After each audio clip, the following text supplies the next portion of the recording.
Hay hechos, acontecimientos cósmicos y geológicos que bien vale la pena estudiar en estas cuestiones de antropología.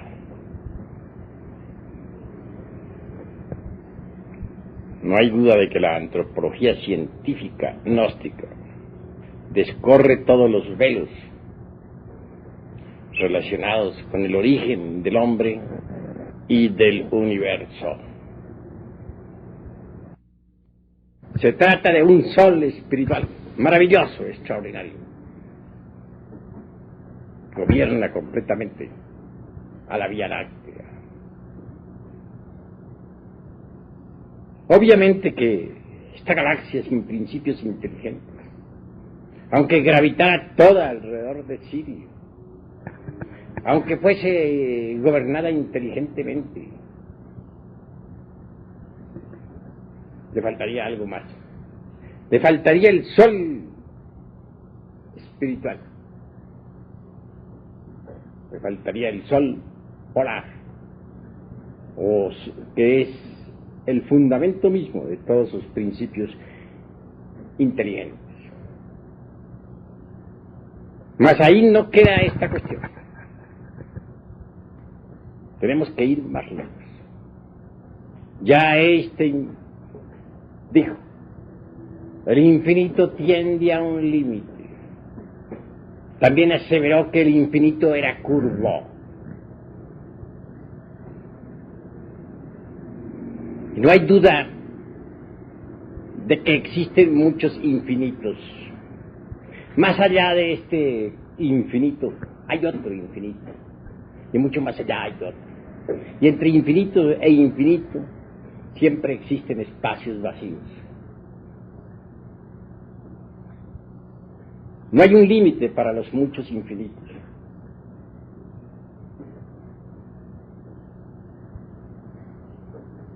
Nuestro infinito, el infinito que yo llamaría de Einstein, puesto que fue él mismo quien dijo, el infinito tiende a un límite.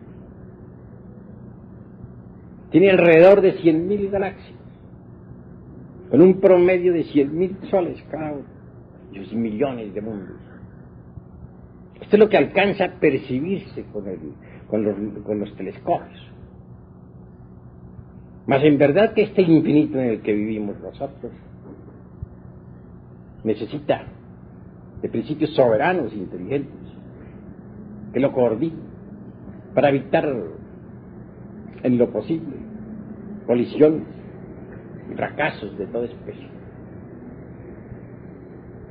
Afortunadamente existe el sol central, el sagrado sol absoluto. En este sagrado sol absoluto están las inteligencias directrices de todo este infinito, en el que, repito, vivimos, nos movemos y tenemos nuestro ser. Sí, pues la inteligencia gobierna todo el cosmos, en lo infinitamente grande y en lo infinitamente pequeño, en el macrocosmos y en el microcosmos, en un sistema de mundos y en un panal de abejas o en un hormiguero. La inteligencia cósmica reside precisamente en cada partícula de esta gran creación.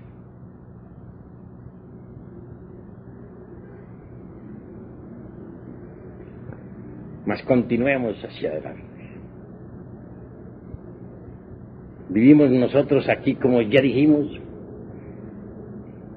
en un pequeño planeta del infinito universo. Un pequeño mundo que gira alrededor del séptimo sol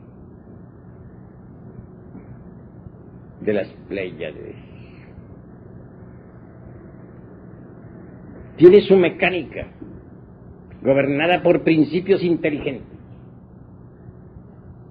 pero ni los mismísimos geólogos que tanto han estudiado conocen la mecánica viviente de este planeta Tierra.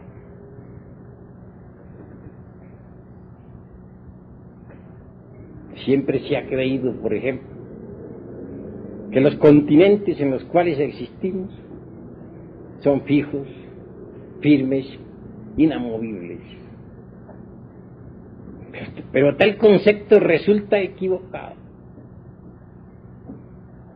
Bien saben los científicos gnósticos que este planeta más bien se parece a la construcción de un huevo que a una masa firme. Si observamos un huevo de ave, veremos que tiene una yema que es movible y que se sostiene sobre una clara o sustancia pastosa o fluídica. Lo mismo sucede con nuestro mundo, Tierra. En verdad que sí tiene la forma de un huevo. Los continentes son como la yema, sosteniéndose sobre una sustancia clara, pastosa, fluida, gelatinosa, etc. Esa yema no está quieta, se mueve, gira sobre un eje periódicamente. Un día pudo la América y la Europa estar juntas y ahora están separadas, etc. Eso es lo que dicen los antropólogos materialistas sobre la Pangea. Pero desconocen los verdaderos ritmos, el verdadero movimiento periódico y la verdadera historia geológica de esa cosa que ellos llaman la Pangea. Son todavía verdaderos estudiantes de kinder que nada saben sobre geología.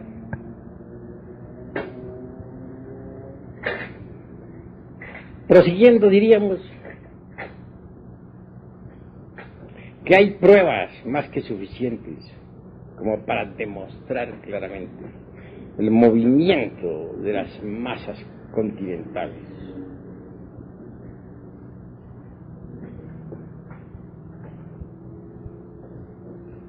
Un día existió la Atlántida en el océano que lleva su nombre, continente que ha sido puesto en tela de juicio por los cerdos del materialismo, pero que ha sido debidamente demostrado y en forma concluyente por los verdaderos sabios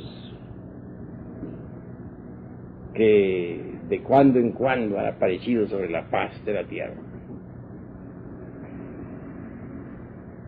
Si hubiera hundido aquel continente como una nata entre la leche, resulta un poco absurdo. Aseveración necia de los ignorantes ilustrados, que no solamente ignoran, sino que además ignoran que ignoran. Si la Atlántida se hundió, fue a consecuencia de la revolución de los ejes de la Tierra. Mas esto no lo saben los antropólogos del materialismo.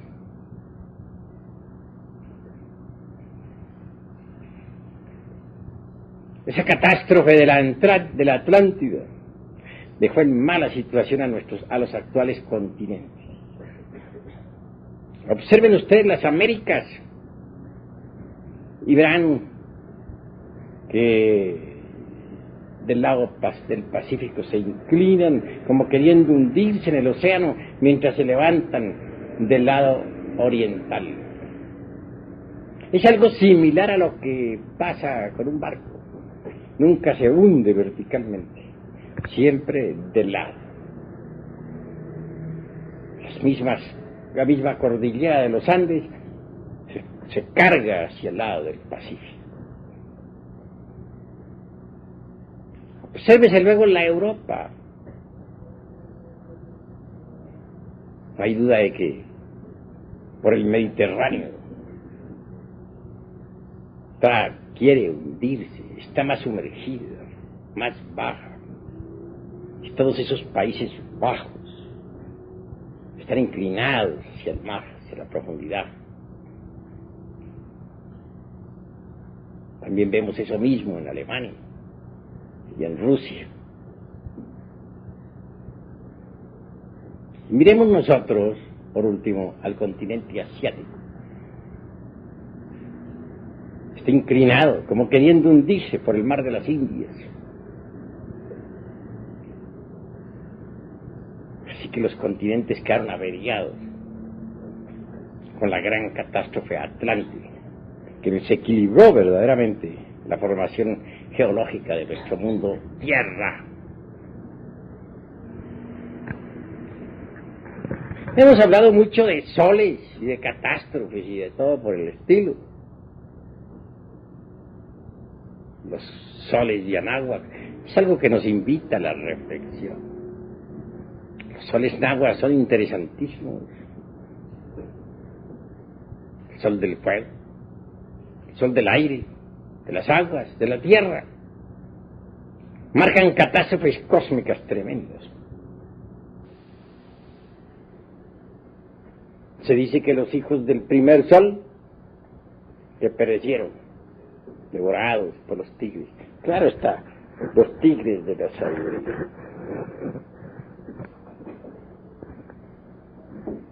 Se dice que los hijos del segundo sol, los hiperbóreos, perecieron arrasados por fuertes huracanes. Se refiere a esa humanidad que vivió alrededor de esa herradura, que está alrededor precisamente del Polo Norte. Se afirma que los hijos del tercer sol perecieron por sol de lluvia de fuego y grandes terremotos.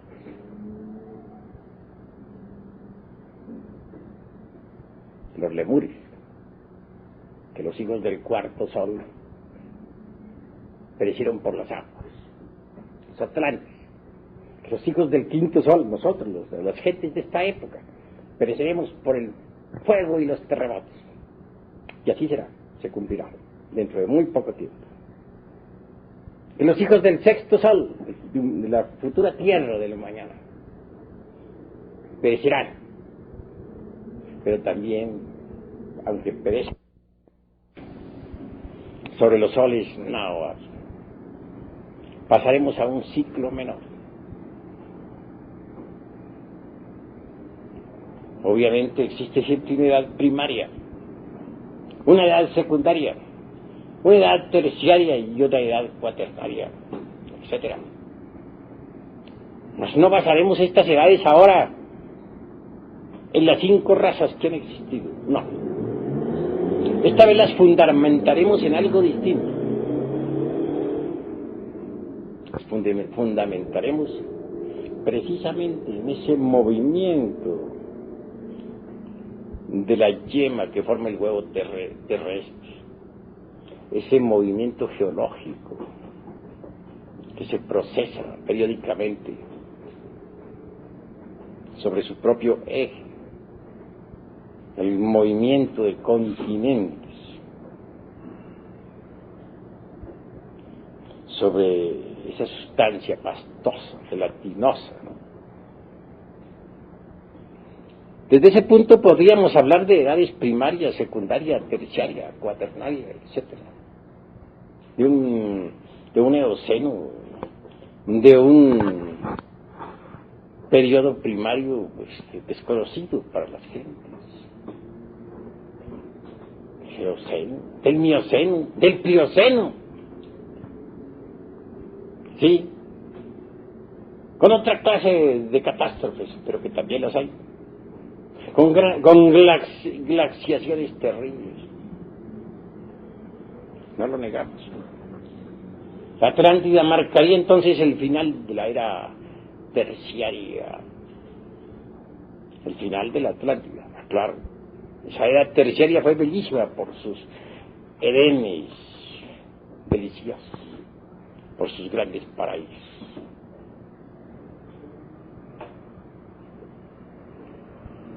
Ha habido varias glaciaciones. No hay duda de que nos acercamos hacia otra glaciación.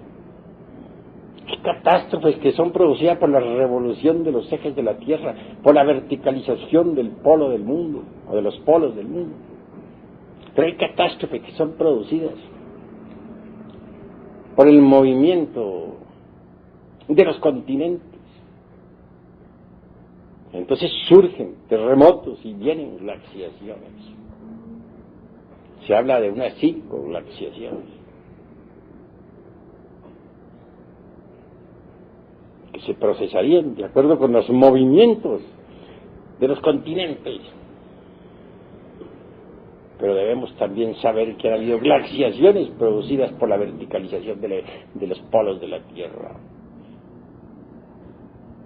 Son múltiples, pues, las catástrofes y las glaciaciones. Eso es O. Si dijéramos que el hombre no existió en las épocas del Mioceno, o del Plioceno, o del Eoceno, estaríamos aseverando algo falso. Y resulta curioso que a medida que las especies animales arcaicas se fueron desapareciendo, el hombre continúa existiendo. Estoy hablando de hombre, esta vez en un sentido meramente convencional, pues ya sabemos nosotros que el animal intelectual no es el verdadero hombre, pero en alguna forma tenemos que hablar. Eso es obvio.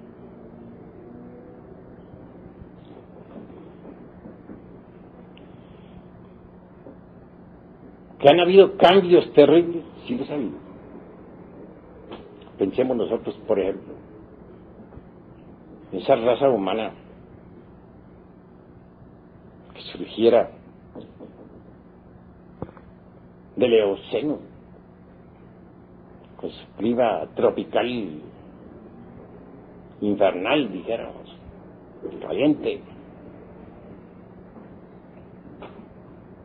En esa raza que se desarrollara y desenvolviera durante el Oligoceno,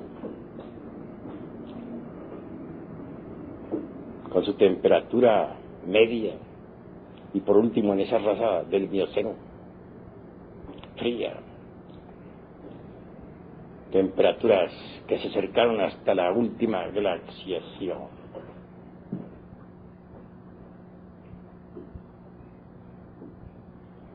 Lo interesante es que a pesar de tantas glaciaciones y catástrofes continúen los seres humanos existiendo. Existe el hombre paleolítico todavía, increíble pero cierto, y desaparecieron todas las especies animales de los tiempos arcaicos, los enormes reptiles del Mesozoico.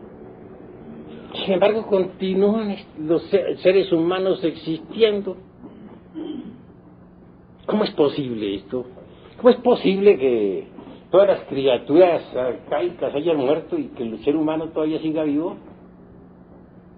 De manera que pasaron las épocas primaria, secundaria, terciaria de nuestro mundo.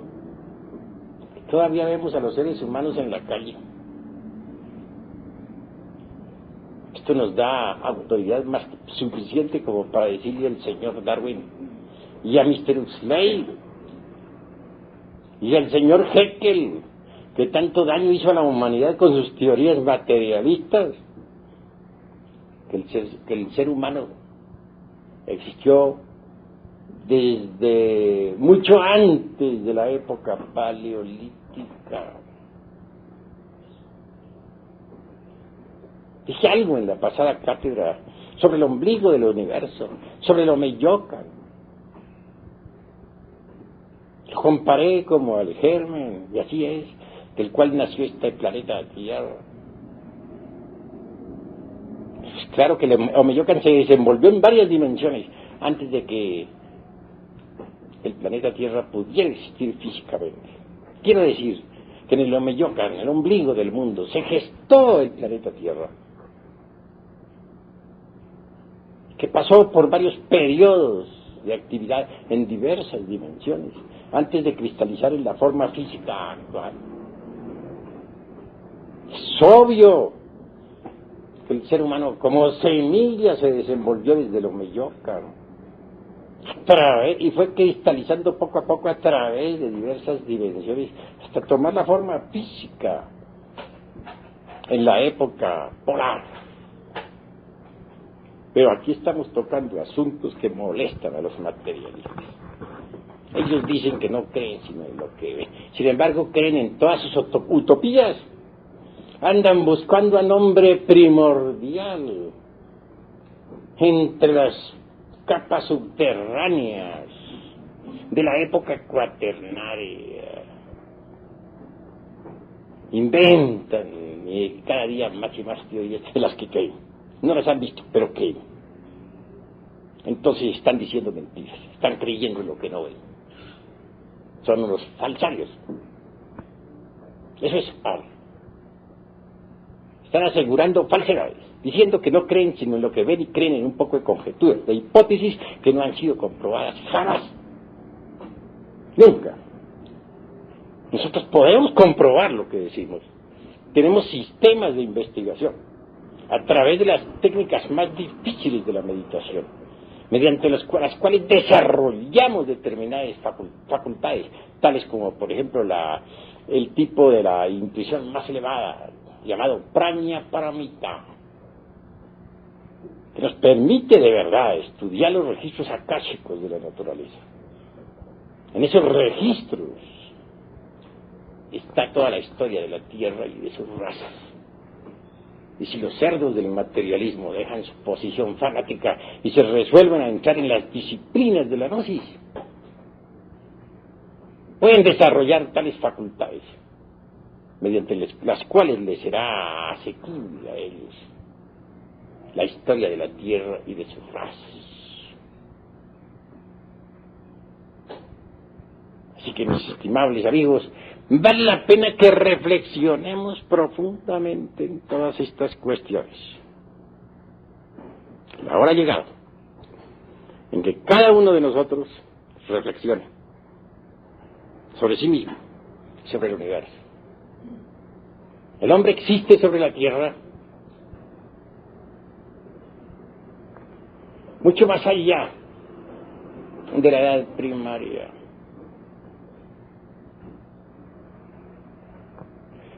Mucho más allá de la época paleolítica.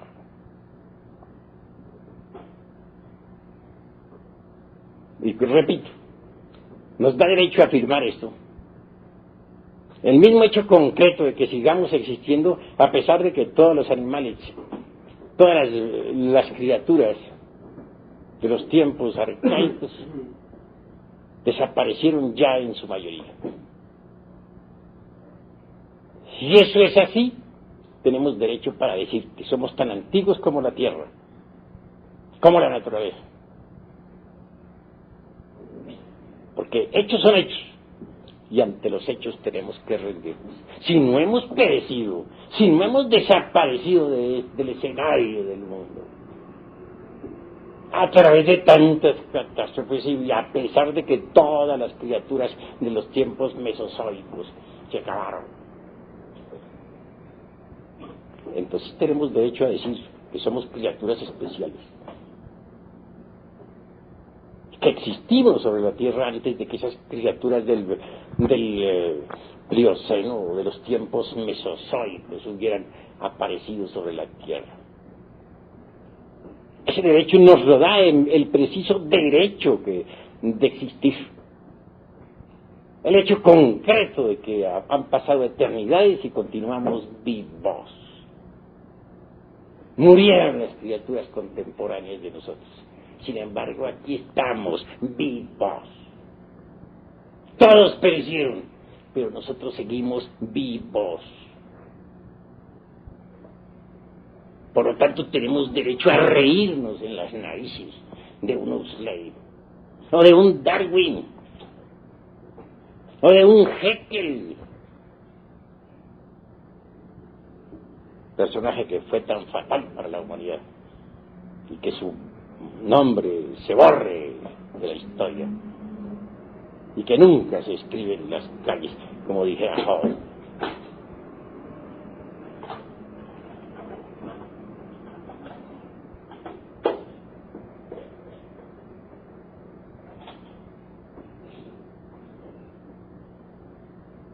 Los distintos escenarios en los que se ha desenvuelto esta humanidad merecen ser tenidos en cuenta. Cuán sabios son los soles